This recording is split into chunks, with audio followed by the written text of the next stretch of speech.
오늘은 실제 고객님이 남겨주신 질문을 하나 같이 보면서 시작해 볼까 하는데요. 현재 결론적으로는요, 중도해지를 하자니까 위약금이 너무 부담이 되고 그렇다고 그냥 타기에도 애매해서 다른 방법이 없나요? 라고 문의를 주시는 건데요. 그래서 오늘은 지금 타고 있는 장기 렌트를 최대한 손해를 덜 보고 정리할 수 있는 방법 3가지를 복잡하고 어려운 장기 렌트 여러분들의 편이 되어서 쉽게 알려주는 오토브라더스 김 실장이 쉽게 정리해드리도록 하겠습니다. 자, 그럼 바로 시작할게요. 그럼 본격적으로 방법을 보기 전에 왜 장기 렌트는 위약금이 생기는 것인가, 이걸 먼저 아주 쉽게 설명을 해드리도록 하겠습니다. 장기 렌트를 그냥 차를 빌리는 게 아니라 렌트사가 차를 먼저 사주고 그 값을 몇 년 동안 나눠서 받는 구조다 라고 생각하시면 되는데, 그래서 렌트사는 계약을 할 때 계산을 다 해둡니다. 이 차를 4년 동안 빌리게 된다면 나는 매달 얼마씩 받아서 수익을 남길 수 있겠다 라는 계산이 되는 거죠. 그러면 우리가 중간에 갑자기 이렇게 말을 하는 거죠. 저 근데요, 사정이 있어서 그만 타야 될 것 같아요 라고 하면 어떻게 되겠어요? 렌트사는 앞으로 받았어야 될 돈들이 끊겨버리게 되는 거잖아요. 그래서 미리 계산해둔 수익이 통째로 날아가 버리는 그런 상황이 되는 겁니다. 그래서 이렇게 얘기를 하는 거죠. 고객님이 계약 기간을 다 못 채우고 중간에 그만두시는 거니까 저희가 못 받게 되는 금액을 정산하셔야 됩니다. 그게 바로 위약금이라는 거죠. 즉 벌금이 아니라 못 받게 된 이익을 정리하는 금액이다. 그리고 이 내용에 대해서는 계약을 할 때 약관에도 설명이 되어 있고요. 전자약정 진행할 때도 또 이 부분에 관련해서 동의를 받기도 하고, 그리고 차량을 인도하고 나서도 또 안내되는 굉장히 중요한 부분입니다. 그럼 이제 왜 이렇게 생기는지는 알았으니까 이걸 기준으로 해서 손해를 최대한 줄이는 방법을 알아보도록 할게요. 이런 상황에서 손해를 최소한으로 쓸 수 있는 방법은 대표적으로 제가 알려드릴 3가지 방법이 있는데요. 첫 번째는 승계, 두 번째는 중도 인수, 그리고 세 번째는 상사 매입 승계가 되겠습니다. 지금부터 하나씩 정리를 해드릴게요. 먼저 어떤 방법을 쓰든지 제일 먼저 확인을 해야 될 게 하나 있는데요. 요거는 바로 중도 해지 수수료입니다. 왜냐하면요, 저희가 이제 찾아가는 방법들이 이 중도 해지 수수료 금액보다 덜 나오는 방법이 되어야 되기 때문인 거죠. 미리 말씀을 드리자면 손해 없이 처리하는 방법은 없습니다. 다만 중도 해지 수수료보다 더 적은 금액으로 마무리할 수 있는 방법을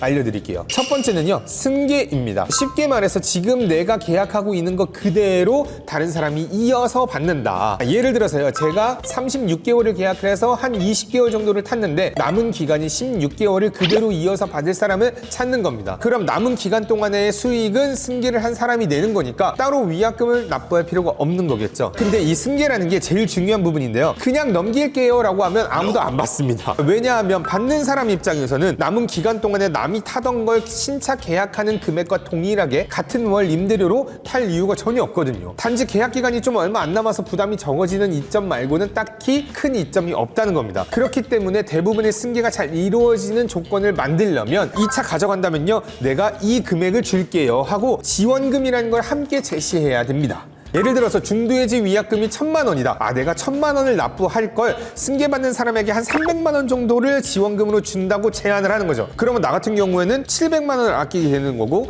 승계를 받는 사람은 300만 원이 추가로 생기는 거잖아요. 서로 윈윈하게 되는 겁니다. 그렇다면 승계사는 어떻게 찾아야 될까요? 방법은 또 크게 3가지가 되겠는데요. 제일 먼저 추천드리는 방법은 이어카라는 어플을 통해서 매물을 올리는 겁니다. 참고로 저 이어카에 광고 받고 이러는 거 아니고요, 진짜 괜찮은 플랫폼이어서 소개를 해드리는 거예요. 여기를 추천드리는 이유는 무엇이냐, 이 어플 같은 경우는 장기 렌터카 차량을 전문적으로 다루는 플랫폼이다 보니까 여러분들 차량 조회만 하면은 바로 여러분들의 차량의 정보가 뜨기도 하고요. 여기에서 요청하는 서류와 사진 같은 것들을 충분히 잘 채워서 업로드를 해주시면 다른 플랫폼에다가 올릴 때에도 도움이 되겠습니다. 그리고 여기서 앞서 말씀드렸었던 그 지원금 있잖아요. 그 지원금을 얼마로 해주는 게 좋습니다라는 팁도 있거든요. 그 금액을 활용해 주시는 것도 굉장히 좋겠습니다. 그래서 일단 여기에다가 먼저 매물을 올리고, 두 번째로는 뭐 중고나라나 당근, 네이버, 카페 같은 승계 게시판들에다가 이어카에 올렸었던 정보들을 토대로 바로바로 업로드 해주시면 되는 거겠죠. 세 번째, 마지막으로는 승계 전문 중개인에게 맡기는 건데요. 요거는 이제 부동산 중개업이랑 좀 비슷하다고 생각하시면 되겠습니다. 승계 매물을 찾는 사람에게 여러분들의 매물을 소개해주고 적극적으로 어필을 하면서 빠르게 승계가 진행될 수 있도록 도와주는 사람이에요. 요거는 승계가 진행이 된다면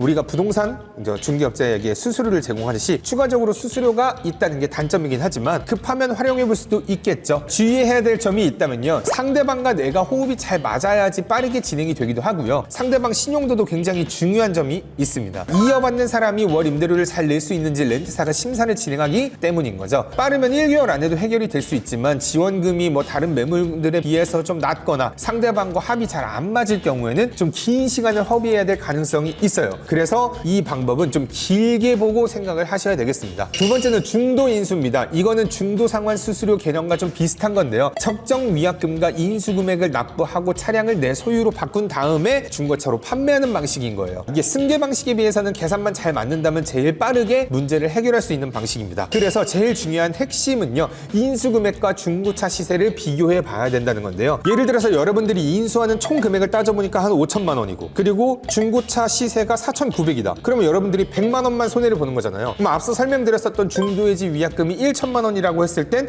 여러분들이 900만 원을 손해보지 않고 해결을 하는 겁니다. 물론 주의해야 될 점으로는 인수 비용이 모두 다 준비가 되셔야 되는 점입니다. 그리고 렌트사마다 중도 인수가 가능한 것도 있고 안 되는 것도 있기 때문에 반드시 고객센터에다가 확인을 해봐야 되는 부분이 있고요. 중도 인수가 가능하다고 한다면 기준 날짜를 설정해서 중도 인수 금액을 정산서로 받아서 실제로 중고차 가격과 비교해 놓은 게 꼭 필요합니다. 계산을 할 때는 반드시 취등록세까지 합해서 생각을 하셔야 돼요. 그러면은 인수 비용도 없고 그 다음에 취등록세도 내기 부담스럽다. 그럴 때 생각해 볼 수 있는 세 번째 방식이 상사 매입 승계라고도 하고요, 완납 승계라고도 하는 방식입니다. 그럼 고객 입장에서는 본인이 직접 인수하는 게 아니기 때문에 인수 금액을 준비할 필요도 없고요, 취등록세도 발생되지 않기 때문에 승계보다 더 빠르게 진행할 수도 있어서 제일 먼저 생각해야 되는 방법이 되겠습니다. 하지만 상사 매입 승계를 승인하지 않는 렌트사가 대부분이고요, 일반 승계와 마찬가지로 계약 기간이 3개월 이상이 남았을 때에만 가능한 경우가 일반적입니다. 인수했다 중고차로 매각을 하게 된다 그러면 헤일딜러 같은 곳에다가 경매를 붙여가지고 최대한 많은 가격을 받아가지고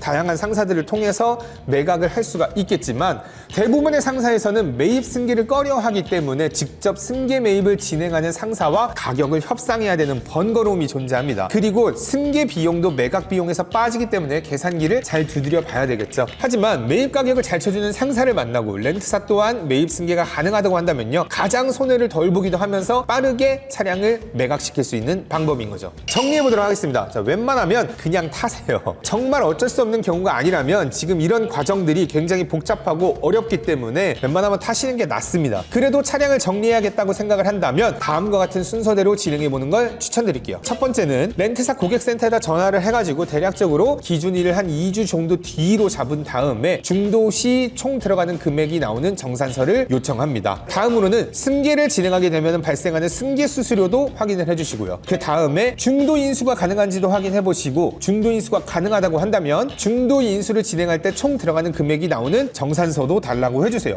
그리고 또 확인해야 될 게 있죠. 상사 매입 승계 혹은 상사 완납 승계가 가능한지 확인해 보시고요. 비용이 중도 인수 금액과 다르다면 그 비용 또한 정산서로 받아보시기를 추천드리겠습니다. 그래서 이렇게 다 정산 금액을 받고 난 다음에 내 차량의 중고차 시세도 확인을 해야 되는 거죠. 간단하고 쉽게 알아볼 수 있는 방법들로 뭐 엔카나 헤이딜러 같은 곳에다가 차량 번호 누르면은 막 이렇게 나오는 예상 시세 같은 거 있잖아요. 그런 거 이제 알려주기는 하지만 차이가 좀 크기 때문에 계산을 잘못하게 되면 손해가 막심할 수 있어요. 되도록이면 직접 헤이딜러를 통해서 검차까지 받아보시거나 아니면 저희에게 계약했던 고객이거나 새로 장기 렌트를 계약하실 의향이 있으시다면 저희가 중고차 가격을 확인해 드리도록 할게요. 그런 다음에 중고차 시세를 가지고 실제 손해를 볼 수 있는 금액이 제일 적은 방법을 알아보시면 되겠습니다.